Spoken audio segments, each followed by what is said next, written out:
Zdravíčko lidi, vítám vás u nového dílu vlastně financí. Dneska si ukážeme, jakým způsobem se dá vytvořit takzvaně firma na papíru.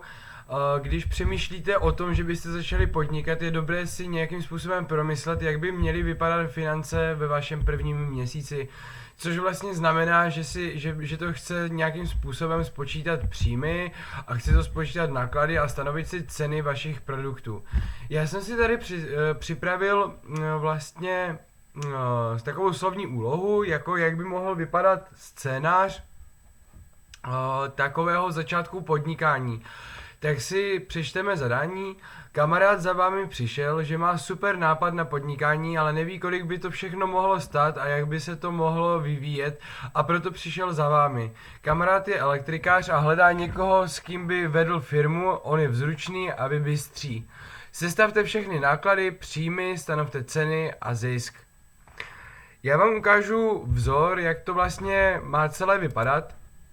Je to vlastně tady toto, tady tohle jsou vlastně náklady, kdy vidíte vlastně jednotlivé položky, co všechno je třeba nakoupit, když stavíte dům, po případě když děláte elektřinu v novém domě, nebo rekonstruujete starý byt a děláte tam novou elektřinu, tak tady jsou vlastně všechny takhle vypsané spotřebiče a produkty, které vlastně je možné třeba potřebovat.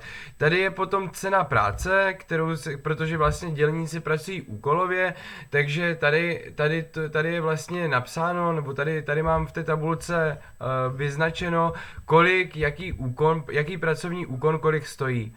Jo, a vlastně potom na základě tady tohohle nastavení se tady vykalkuluje vlastně cena. Tu cenu si vlastně můžeme ukázat tady takhle. Jo, mám tady vlastně cenu konkurence, cenu za normální cenu, anebo když vlastně to s váma klient podepíše ještě ten den. Tak já kliknu teda na vlastně první část, a to je vlastně sestavení nákladů. A dělá se to jednoduše. Prvně na internetu si musíte najít, kolik korun stojí jaký materiál. Jo, mám tady vlastně, že já už jsem si tady dopředu vypsal ceny jednotlivých materiálů, protože to by bylo na strašně dlouhou dobu, kdybych to hledal. Všechno se dá vyhledat na internetu, všechno se dá normálně dohledat. Můžete si nastavit ceny, když máte ičo, tak vlastně ty ceny jsou ještě třeba levnější. Takže vlastně víte, kolik zaplatíte za metr daného materiálu, nebo za kolik zaplatíte za nějaký rozvaděč nebo nějakou elektroměrnou skříň třeba. No, začneme úplně jednoduše. Chceme, aby to vypadalo vlastně takto. Takže vlastně děláme to úplně jednoduše. Máme tady vlastně kabely, které potřebujeme, u kterých potřebujeme nějakou sumu metrů, to si musíme vyměřit. Takže vlastně začneme takhle, že si spočítáme cenu za množství. Známe cenu za jednotku, to znamená, že vlastně metr tady tohohle kabelu vychází na 17 korun. No a my budeme počítat, kolik metrů kolik budeme potřebovat celkově. To znamená, že vlastně když vy přijdete na zakázku, domluvíte se se zákazníkem, co všechno budete dělat, tak vlastně zjistíte, kolik metrů jakého kabelu budete potřebovat, kolik budete potřebovat třeba kamer, kolik budete potřebovat chráničů napětí, kolik budete potřebovat třeba zvonků nebo ventilátorů, po případě klimatizací a podobně. Postup je úplně jednoduchý. Tabulku jsem si udělal jako materiál, kde vlastně mám sepsané všechny materiály. Potom tady mám vlastně kolonku počet, to je vlastně počet metrů nebo počet kusů. Potom tady mám vlastně cenu za jednotku, což jsem vlastně říkal, že za 1 metr kabelu potřebujeme zaplatit 17 korun a my potřebujeme zjistit, anebo potřebujeme vypočítat, kolik budeme potřebovat všeho dohromady. Cena za množství je vlastně ta celková cena, kolik metrů toho kabelu budeme potřebovat dohromady a kolik to vlastně bude stát. Takže postup je následující. Vlastně funguje to jednoduše. Dáme si rovná se a dáme počet krát cena za jednotku a vyjde nám cena za dané množství. Jo, dám tady příklad vlastně třeba toho kabelu, zjistíme na té zakázce, že té kabeláže budeme potřebovat třeba 40 metrů. Dáme Enter a víme, že budeme potřebovat 40 metrů kabelu a to nás vyjde na 680 korun. Já to teď tady vlastně protáhnu, protože to je pro všechno stejné. Tady vlastně dáme zase rovná se tohle krát tohle a protáhneme to zase dolů. Tady to musíme udělat zase znova. Tohle krát tohle. Protáhneme dolů. Je to vlastně úplně naprosto banální, jednoduchá matika, takže se vlastně nemusíte ničeho bát. Prakticky tady tohle zvládne i člověk na základní škole, takže vlastně tady takhle jednoduchý princip to je. Nejsložitější je asi vyhledat ty ceny, ale všechno se dá vyhledat, protože vidíte, já jsem si žádnou z těchto cen nevymyslel, všechno jsem to nějakým způsobem dohledal, takže vlastně, jestli budete dělat podobnou firmu, tak můžete vlastně z tohohle videa můžete vlastně dosadit proměnné, vlastně kolik co stojí, aspoň to bude ještě užitečnější video, než vlastně dělám. No a vlastně tady chceme, aby nám tady vyšel mezisoučet. Máme tady vypínače, máme tady ostatní, máme tady jističe, máme tady zařízení a máme tady kabely. Tak chceme vědět, kolik nás vyjde celkově suma za kabely, kolik nás vyjde peníze za zařízení, kolik nám vyjdou jističe, vypínače a podobně. Takže vlastně teď to máme nastavené a tady vlastně uděláme sumu těchto hodnot a máme hotovo a takhle to uděláme obdobně zase ve všech variantách. Tak. Hned jak tady toto udělám, tak si ukážeme, jak to vlastně krásně funguje, když se tam zadají všechny proměnné tak, jak mají být. Protože, jak si můžete všimnout, tak nám zatím všechno vychází za 0 korun a to se automaticky změní.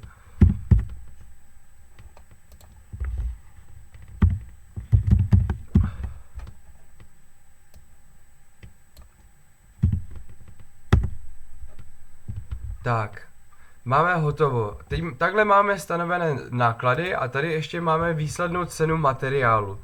To znamená, že tady dáme sumu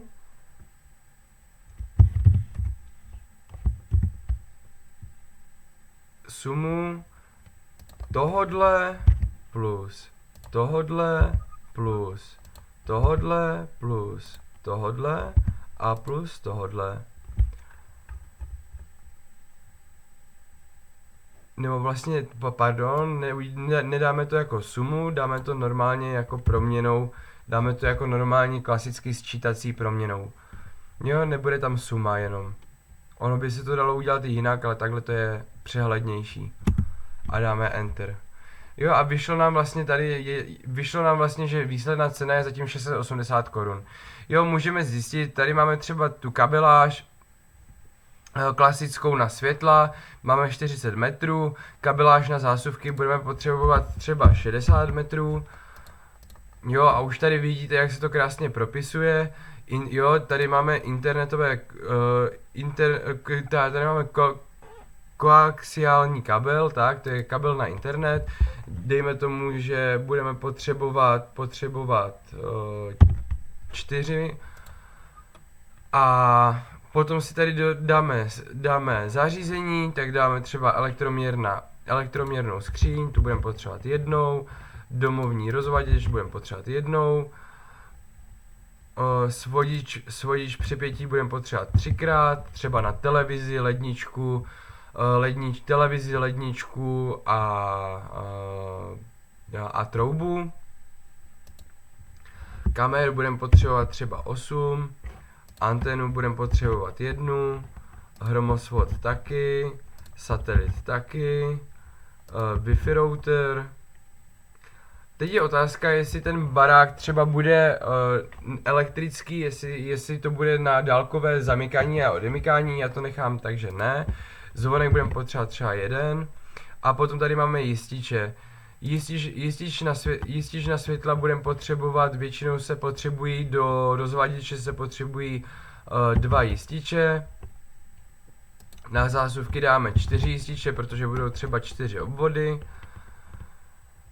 A třeba dejme tomu, že do sklepa potřebujeme zásuvky, tak tady vlastně použijeme 6 tady těchto zásuvek. Datová zásuvka na internet, tak potřebujeme 1. A zásuvku na televizi potřebujeme taky 1. Krabice na vypínače, to je vlastně to, kde se spojují kabely a rozvádějí se dál do dalších bitů, takže těch krabiček budeme potřebovat třeba 8. Vypínače budeme třeba potřebovat 4, tady jich budeme potřebovat 8, tady jich budeme potřebovat 6. No. Potom tady máme krabice na rozvody, pardon, já jsem vlastně dával krabice, tady já jsem mluvil o krabicích na vypínače, ale ono to platí stejně, ale vlastně mluvil jsem o krabicích na rozvody, takže tady jich dáme taky 8. Jo, připojku na kotel třeba 1 a lišty budeme potřebovat vlastně třeba v celém sklepě, takže to dáme, že potřebujeme třeba 50 metrů lišt. Tak a třeba ve sklepě nebo v obýváku chceme bodové světla, tak jich dáme třeba 10. Tak, teď jsme si vlastně nacenili zakázku, zjistili jsme, co všechno v té zakázce budeme potřebovat a vychází nám to, že vlastně celkově ta zakázka bude na materiálu stát 52 750 korun. Další věc, co musíme udělat, je sestavit vlastně příjem. Takže si vlastně překlikneme, takže vlastně je dobré si vytvořit, tak jak já tady mám vlastně ty lišty, jako ty záložky, tak je dobré mít záložku na materiál, je dobré mít záložku na příjem a je dobré mít záložku na ceny. Je dobré to mít zvlášť a ty sešity vlastně propojovat mezi sebou, protože to je přehlednější. Máte to hned všechno před očima. Jo, takže vlastně klikneme na příjem. Tady si už můžete všimnout, že vlastně mám vypsané jednotlivé úkony, jo? Třeba drážkování v různém materiálu, tahání kabelů, nebo natahování kabelů, buď s chráničem nebo bez chrániče, anebo ve zdi nebo v lištách. Potom kroužkování zásuvek, vypínačů a podobně, usazení zásuvek a všechny tady tyhle věci, plus vlastně instalace vlastně té elektroměrné skříně, rozvaděče a kotle a podobně, zapojení jističů a další služby. tady vidíte, že už mám cenu, za kterou bychom to dělali my, a cenu, za kterou to dělá konkurence. No a my to vlastně spočítáme zase obdobným způsobem. Dáme rovná se naše cena krát kolik toho bude. Jo, drážkování v Itongu, tak tady se bavíme, kolik metrů drážky vlastně budeme potřebovat. Já to zase protáhnu dolů. Je to všechno na stejné brdo. Vlastně ono je prostě důležité si udělat takovouhle tabulku, kterou vidíte.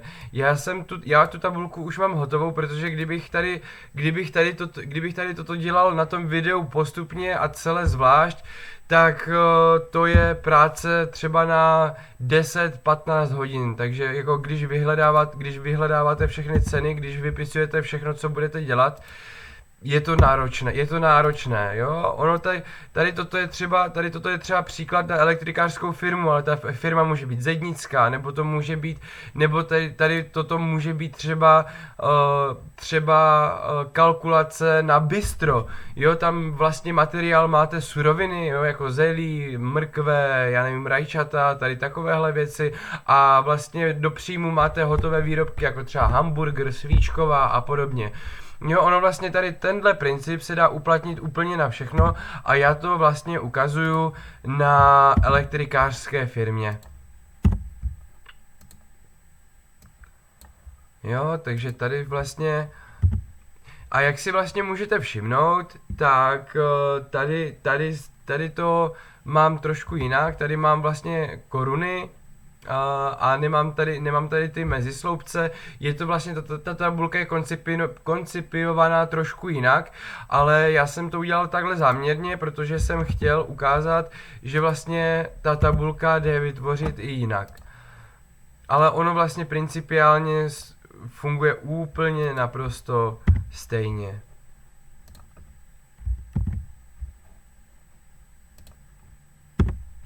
Tak. Už jsme skoro u konce.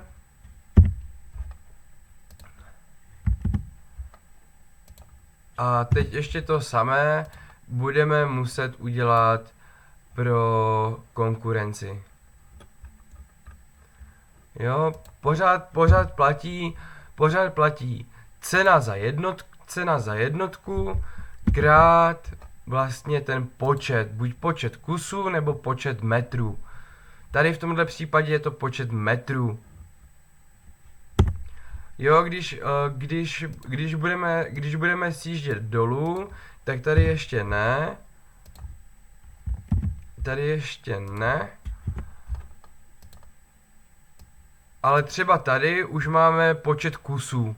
Jo, že vlastně kolik těch zásuvek bude, kolik těch vypínačů bude, kolik těch krabic bude, a tak dále. Jo, nebát se toho, chce si prostě jenom uvědomit, co vlastně počítáme, nebo co potřebujeme spočítat. Jo, tady vlastně dáme takhle a už se zase blížíme ke konci. A zase si ukážeme, jak ta tabulka krásně bude fungovat. A na závěr si vlastně potom ukážeme, jak budeme tvořit cenu pro konkurenci, cenu pro nás a cenu konkurence. Tak si ukážeme vlastně, jak se provazují hodnoty mezi sešity. Pokud tady tohle neznáte, tak to v tomhle videu zjistíte o malou chvíli později. No, já už se v tabulce blížím ke konci, takže to je dobrý, protože už pomalu není ani o čem mluvit. Takže já to mám takhle. Teď vlastně si dáme, tady má být vlastně, tady má vlastně být, za kolik to budeme vlastně, jaká bude cena naší práce, za kolik tu zakázku vlastně uděláme. Máme spočítaný materiál a teď vlastně počítáme, kolik zákazníka bude stát to, že to vlastně uděláme. Jo, takže vlastně já dám vlastně rovná se suma a dáme tam toto, středník, toto, středník. Středník najdete pod escapem, kdybyste náhodou nevěděli, banální věc, říkám jenom pro jistotu. A tady si vlastně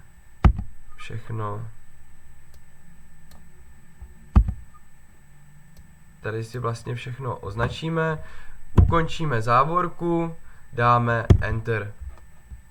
To samé uděláme vlastně pro konkurenci.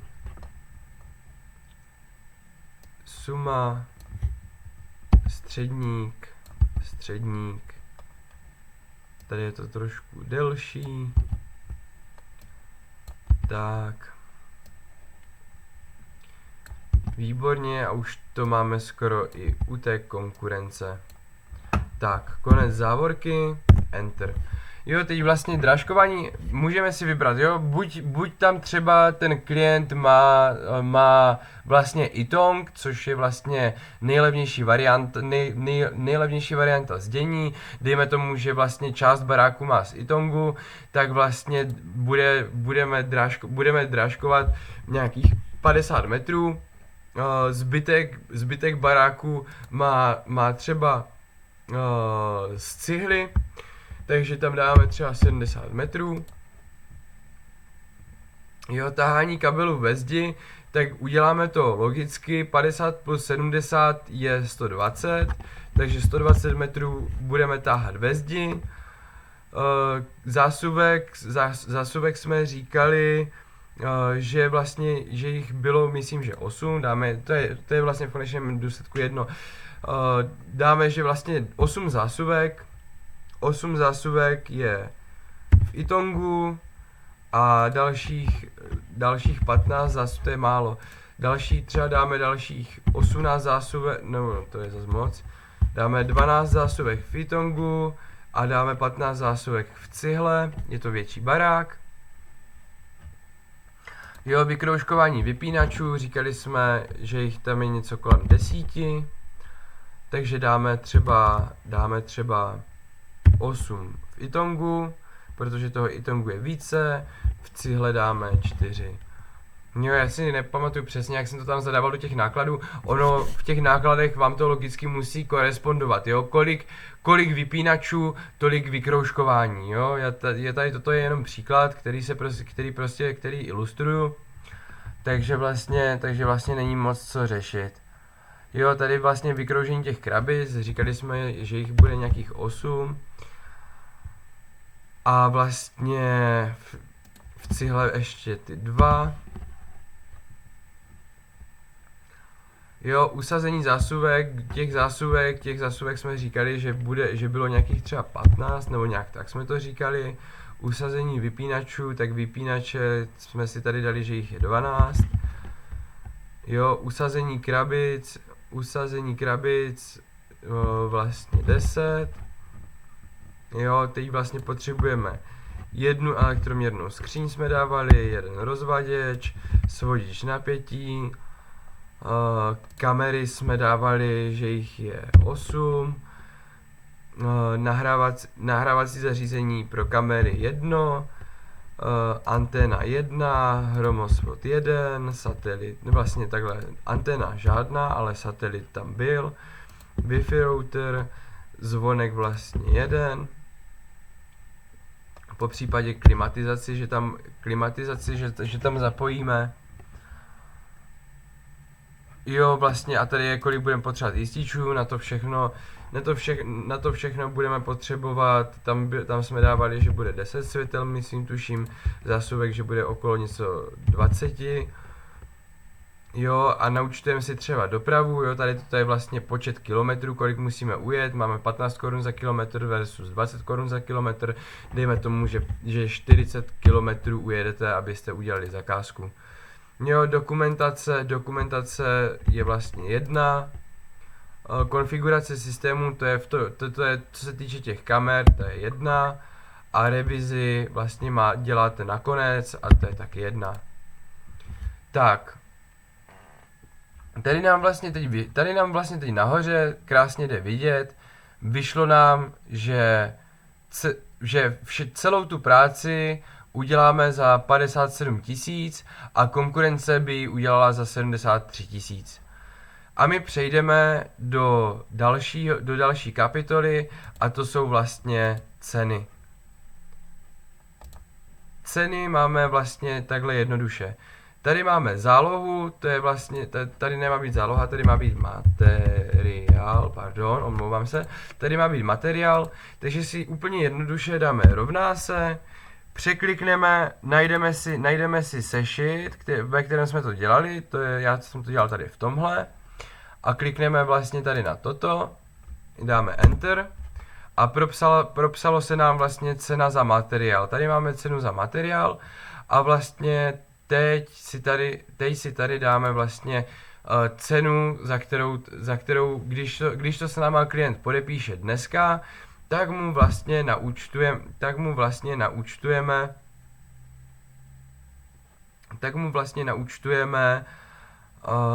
naučtujeme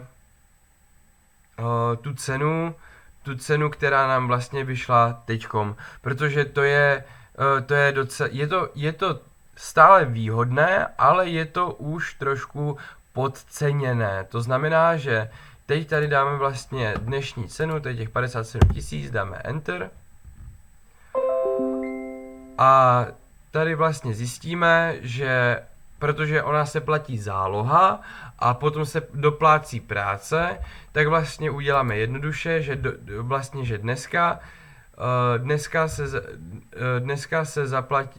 se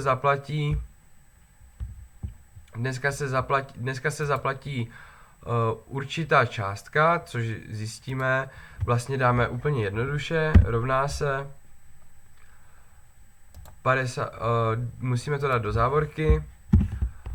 52 750 korun je materiál, to je vlastně co se musí zaplatit ihned, plus cena za dnešek a dejme tomu, že vlastně záloha za zakázku je přesně polovina, to znamená, že dáme lomeno 2 a vyjde nám 54 000. Což vlastně znamená, že doplatek, že vlastně klient dneska bude muset, nebo dneska, nebo do třeba 3, že když s váma dneska podepíše smlouvu, tak když to zaplatí do 3 dnů a dneska podepíše smlouvu, tak vlastně dneska nebo do 3 dnů zaplatí 54 880 korun a tady si vlastně dopočítáme doplatek a ten doplatek je vlastně tady tohle, jo, ten materiál plus ta cena práce minus vlastně ta cena, ta záloha, kterou nám zaplatí dnes nebo do 3 dnů. A vlastně vychází to přesně na tu polovinu, jo, vlastně 54 880 dneska a doplatek 54 880 příště.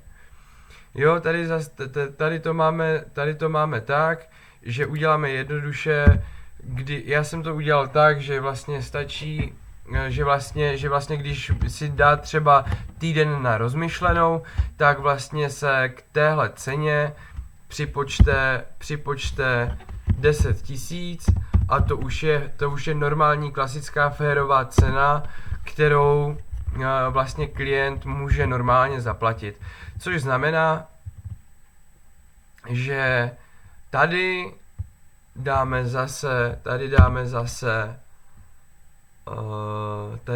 zase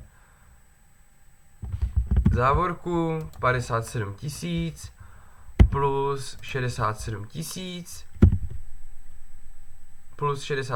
000 lomeno 2, jo, že vlastně polovina je ta záloha a vyjde nám 59 000 a tady si vlastně dopočítáme zase ten doplatek a to je vlastně ta cena, to je ta cena za materiál plus ta cena za přemýšlení minus vlastně ta cena, kterou má zaplatit a vyjde zase stejné číslo. Jo, to jsou vlastně dvě možnosti, jak se dobrat ke stejnému výsledku. No a potom tady máme konkurenci. Takže dáme rovná se a konkurence dáme si příjem, to je tady vlastně ten druhý sešit.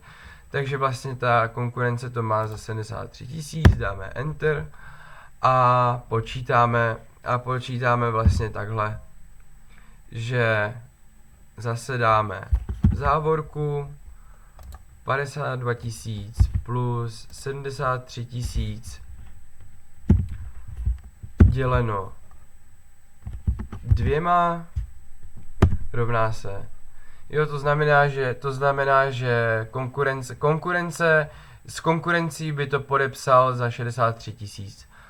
Jo, a vlastně tady dám zase rovná se tohle plus tohle minus tady toto a jsme na 63 000. A takhle jsme si vypočítali, jakým způsobem vlastně se tvoří cena. Jo, vidíte, že když tady máte takovou obchodní páku, že když to podepíšete dneska, tak zaplatíte takhle málo a pořád je to pro vás jako pro firmu výhodné. Když si vezmou čas na rozmyšlenou, tak to bude za větší cenu, bude to vlastně za těch 67 000. Bude to za těch, ne za 67, ale za 59 000. A konkurence to úplně naprosto tradičně a stabilně dává za 63 000. Což znamená, že vlastně my i když dáme přirážku za cenu za rozmyšlenou, tak jsme pořád levnější než konkurence a to je většinou chtěné, protože na to lidi slyší. No a v konečném důsledku tohle už učím na podnikatelském kurzu, o který, jestli byste měli zájem, tak stačí zavolat na číslo 777 845 662. Kurzy jsou každý měsíc, stačí se domluvit a tam vlastně na těch kurzech simulujeme různé takovéhle scénáře, různé takovéhle firmy. Každý si vymýšlí vlastní firmu a každý si dělá vlastně vlastní kalkulace podle tady tohohle vzoru. Já už to mám vypočítané strašně dlouho, akorát teď už jsem vlastně se rozhodl vytvořit video, abych to nemusel klikat pořád dokola a stačilo mi jenom pustit video jako prezentaci. No a pro fančmakery to se učí na kurzech, on se dá vlastně vypočítat i zisk, ale ten vám nebudu vám ukazovat, jak se to dělá, ale ukážu vám, jak to může vypadat. Tady vlastně je kolik vlastně ta zakázka stojí a tady je kolik si ti pracovníci vlastně vydělají a kolik peněz jde do firmy. Jo, takže vlastně to je pro dnešek všechno. Já doufám, že se vám video líbilo. Myslím si, že je to docela dostatečně edukativní na to, aby, jestli jste začínající podnikatel, tak jste věděli, co a jak máte dělat a jak si takhle jednoduše firmu propočítat a zjistit, jak vám bude vlastně firma, když si získáte zakázku, nebo jak by mohla firma profitovat, když si vymyslíte průměrnou zakázku, tak jako jsem si vymyslel průměrnou zakázku teď já. Takže mějte se krásně, aloha hej, uvidíme se u nějakého příštího videa. Mějte se hezky, ahoj, nashledanou.